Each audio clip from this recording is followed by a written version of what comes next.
Hello दोस्तों। आज की इस वीडियो लेक्चर में बात करेंगे एसिडिटी के रिस्क फैक्टर्स के बारे में और उसके प्रिवेंशन के बारे में। यानी कि ऐसे कौन कौन से फैक्टर्स हैं जिससे आपका एसिडिटी का रिस्क बढ़ जाता है और उस रिस्क को हम किस तरीके से प्रिवेंट कर सकते हैं। तो इन दोनों ही पॉइंट्स के बारे में हम वीडियो में डिस्कस करेंगे। तो चलिए वीडियो को शुरू करते हैं बिना देरी से। Let's get started. सबसे पहले बात कर लेते हैं इसके रिस्क फैक्टर्स की। तो जो सबसे पहला रिस्क फैक्टर इसके अंदर आता है वो है ओबेसिटी, यानी कि मोटापा। अगर आप बहुत ज्यादा मोटे हो तब भी आपका एसिडिटी का रिस्क बढ़ जाता है, क्योंकि एक्सेस फैट होने की वजह से वो आपके स्टमक के ऊपर प्रेशर डालता है। स्टमक के अराउंड क्या होता है, एक्सेस फैट इकट्ठा हो जाता है ओबेसिटी के टाइम पे। ठीक है, तो जो एक्सेस फैट होता है ना वो क्या करता है, आपके स्टमक के ऊपर वो प्रेशर डालता है। जिस प्रेशर की वजह से जो स्टमक का एसिड होता है वो आपकी ऊपर की तरफ यानी कि आपकी फूड पाइप की तरफ मूव करता है। ठीक है, जिसके बाद आपके बॉडी में सिम्टम्स आते हैं, जैसे छाती में जलन होना, गले में दर्द होना या फिर इंडाइजेशन होना। ठीक है, तो उससे भी क्या होता है, आपके एसिडिटी का रिस्क जो है बढ़ जाता है। तो पहला इसके अंदर आ गया ड्यू टू ओबेसिटी, आपका एसिडिटी का रिस्क जो है वो बढ़ जाता है। ठीक है, दूसरा इसके अंदर आता है भाई प्रेगनेंसी, यानी कि प्रेगनेंसी के टाइम पे भी क्या होता है, आपका एसिडिटी का रिस्क बढ़ जाता है। अब इसके मेनली दो कारण है। सबसे पहला कारण क्या है, ड्यू टू हार्मोनल चेंजेस, यानी कि हार्मोनल चेंजेस होने की वजह से प्रेगनेंसी के टाइम पे क्या होता है, हार्मोन्स चेंज होते हैं। तो हार्मोन्स चेंज होने की वजह से क्या होता है, जो आपका लोअर ईसोफेगल स्फिंक्टर होता है, जो कि आपके फूड को स्टमक के अंदर आने के लिए अलो करता है और आपका जो स्टमक का एसिड है वो बैक फ्लो ना मारे, उसको प्रिवेंट करता है। But in the case of pregnancy क्या होता है, जो ये लोअर ईसोफेगल स्फिंक्टर होता है वो रिलैक्स हो जाता है ड्यू टू हार्मोनल चेंजेस। ठीक है, तो रिलैक्स होने की वजह से क्या होता है, जो स्टमक का एसिड होता है वो इजिली मूव कर लेता है आपके फूड पाइप की तरफ, जिससे वजह से क्या होता है, आपके एसिडिटी के चांसेस बढ़ जाते हैं। दूसरा क्या होता है, प्रेगनेंसी के टाइम पे क्या होता है, जैसे जैसे बेबी ग्रो करता है तो यूट्रस का साइज भी बढ़ जाता है। तो यूट्रस का साइज बढ़ने की वजह से वो आपके स्टमक के ऊपर प्रेशर डालता है, जिस प्रेशर की वजह से जो स्टमक का एसिड है वो फिर ऊपर की तरफ यानी कि आपके फूड पाइप की तरफ मूव करता है। ठीक है, तो जिसकी वजह से भी क्या होता है, आपके एसिडिटी के चांसेस बढ़ जाते हैं। तीसरा इसके अंदर आता है भाई मीनोपोज। मीनोपोज का मतलब होता है पीरियड्स का बंद होना, जो कि मेनली 45 साल से लेके जो 50 साल तक की जो वुमेन होती है, जो एज होती है, तब ये होता है। ठीक है, अब मीनोपोज के टाइम पे क्या होता है, एसिडिटी के चांसेस क्यों बढ़ जाता है। अब होता क्या है, एक्चुअल में फीमेल के अंदर एक हार्मोन होता है एस्ट्रोजन, जिसके बॉडी में तीन काम होते हैं। पहला काम क्या होता है, आपकी जो बोन्स होती है वो उनको स्ट्रेंथ प्रोवाइड करता है।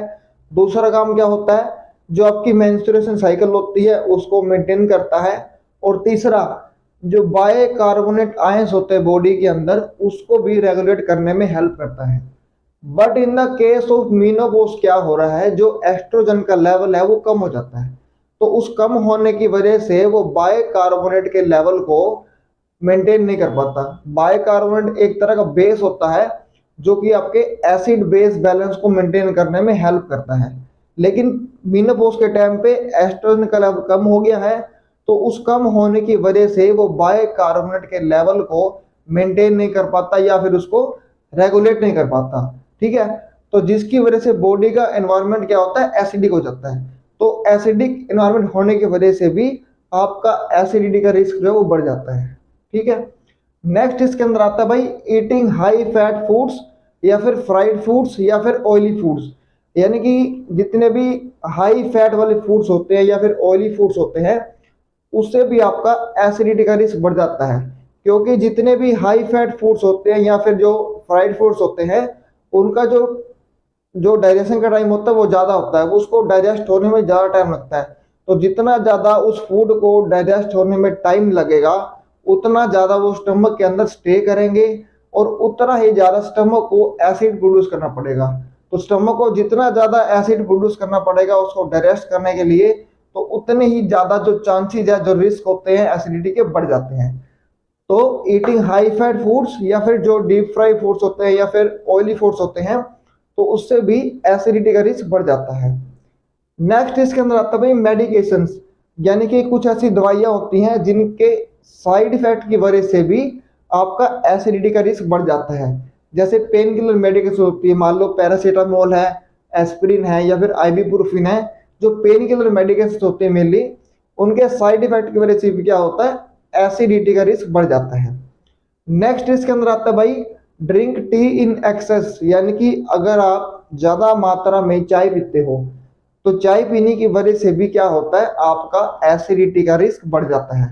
क्योंकि चाय के अंदर एक कंपाउंड पाया जाता है थियोफाइलिन, जो कि आपके लोअर ईसोफेजस स्फिंक्टर को रिलैक्स कर देता है, जिसकी वजह से जो स्टमक का एसिड है वो बैक फ्लो मारता है, वो इजिली ऊपर आ जाता है। क्योंकि जो लोअर ईसोफेजस स्फिंक्टर होता है वो रिलैक्स हो चुका है, वो सही से काम नहीं कर रहा, ठीक है, वो रिलैक्स होकर बैठ गया, जिसकी वजह स्टमक के एसिड को मौका मिल जाता है ऊपर आने का, क्योंकि वो काम नहीं कर रहा उस टाइम पे, ठीक है। तो इस वजह से भी क्या होता है, आपका जो एसिडिटी का रिस्क है वो बढ़ जाता है। ये थे इसके रिस्क फैक्टर्स। अब इन रिस्क फैक्टर्स को हम किस तरीके से, किन किन मेथड से इसको प्रिवेंट कर सकते हैं वो देखेंगे। सबसे पहला मेथड इसके अंदर आता है avoid over eating. Over eating मतलब जब आप ज्यादा मात्रा में कुछ खा लेते हो उसको बोलते हैं ओवर ईटिंग, ठीक है। एक्सेस अमाउंट में कुछ खा लेते हैं उसको बोलते हैं ओवर ईटिंग। तो इसको प्रिवेंट करने के लिए क्या करना है आपने, अवॉइड ओवर ईटिंग, यानी कि आपने ओवर ईटिंग बिल्कुल नहीं करनी। क्योंकि जब आप ओवर ईटिंग कर लेते हो, ओवर ईटिंग की वजह से जो जितना भी फूड होता है वो स्टमक के अंदर स्टे करता है डाइजेस्ट होने के लिए, ठीक है। अगर जितना ज्यादा अमाउंट में खाना हमारे पेट में जाएगा उतनी ज्यादा देर वो स्टे करेगा, उसको डाइजेस्ट करने में उतना ही ज्यादा टाइम लगेगा। तो जितना ज्यादा वो स्टमक के अंदर स्टे करेगा उतना ही ज्यादा स्टमक के अंदर एसिड प्रोड्यूस होगा उसको डाइजेस्ट करने के लिए, तो जिसकी वजह से आपका एसिडिटी का रिस्क है बढ़ सकता है, ठीक है। तो पहला इसके अंदर आ गया अवॉइड ओवर ईटिंग। दूसरा इसमें आता है भाई लिमिट स्पाइसी फूड, यानी कि जितने भी स्पाइसी फूड्स होते हैं उन सबको आपने लिमिट में लेना है, बहुत कम मात्रा में लेना है। क्योंकि स्पाइसी फूड्स के अंदर एक कंपाउंड पाया जाता है कैप्सिसिन, जो कि आपके डाइजेशन को स्लो कर देता है। अगर डाइजेशन स्लो हो जाएगी तो उतना ही ज्यादा वो स्टमक को जो जो फूड होता है उसको डाइजेस्ट करने के लिए ज्यादा टाइम लगेगा। क्योंकि डाइजेशन स्लो हो जाएगी तो उस स्लो होने की वजह से क्या होता है, जो फूड होता है वो ज्यादा देर तक पेट में स्टे करता है। तो जितनी देर वो स्टे करेगा उतना ही ज्यादा बॉडी को प्रोड्यूस करना पड़ेगा एसिड उसको डाइजेस्ट करने के लिए, ठीक है। तो limit spicy food because it slow down the digestion time of the food, ठीक है। नेक्स्ट इसके अंदर आता है क्विट स्मोकिंग, यानी कि स्मोकिंग को हमने क्विट करना है। क्योंकि स्मोकिंग की वजह से जो आपका लोअर ईसोफेजस स्फिंक्टर होता है वो वीक हो जाता है, कमजोर हो जाता है, जिसकी वजह से वो सही तरीके से काम नहीं कर पाता है और उसकी वजह से जो एसिड है वो ऊपर की तरफ मूव कर लेता है, ठीक है, आपके फूड पाइप की तरफ। तो स्मोकिंग की वजह से भी क्या होता है, इसका रिस्क बढ़ जाता है। तो quit smoking to prevent the acidity. Next इसके अंदर आता है लिमिट टी। वही बात मैंने बता दी कि चाय अगर आप ज्यादा पीते हो तो आपका रिस्क बढ़ जाता है, तो आप चाय आपने कम मात्रा में पीनी है। नेक्स्ट इसके अंदर आता है भाई ईट स्मॉल मील, यानी कि छोटी छोटी मील आपने लेनी है। अगर आप दिन में 3 मील ले रहे हो बड़ी बड़ी, तो आपने पूरे दिन में 6 मील लेनी छोटी छोटी, उसको आप डिवाइड कर लो कि छोटी छोटी मील लो आप, ठीक है, ताकि स्टमक को भी टाइम मिल जाए। स्टमक को भी तो रिलैक्स चाहिए ना काम करने के लिए। तो अगर आप छोटे छोटे मील लोगे तो स्टमक को भी टाइम मिल जाएगा उसको डाइजेस्ट करने के लिए।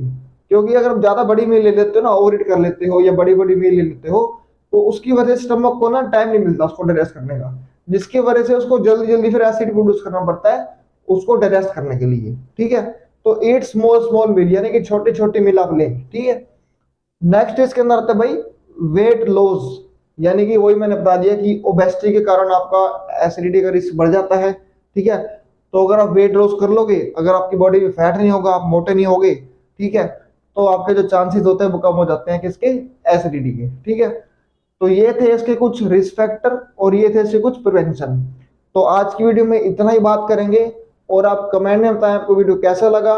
और इसी तरह की वीडियो देखने के लिए चैनल को सब्सक्राइब करें और लाइक करें और बेल आइकन को जरूर क्लिक करें, ताकि इसी तरह की वीडियो आपके पास टाइम टू टाइम आपके पास पहुंचती रहे। Thank you.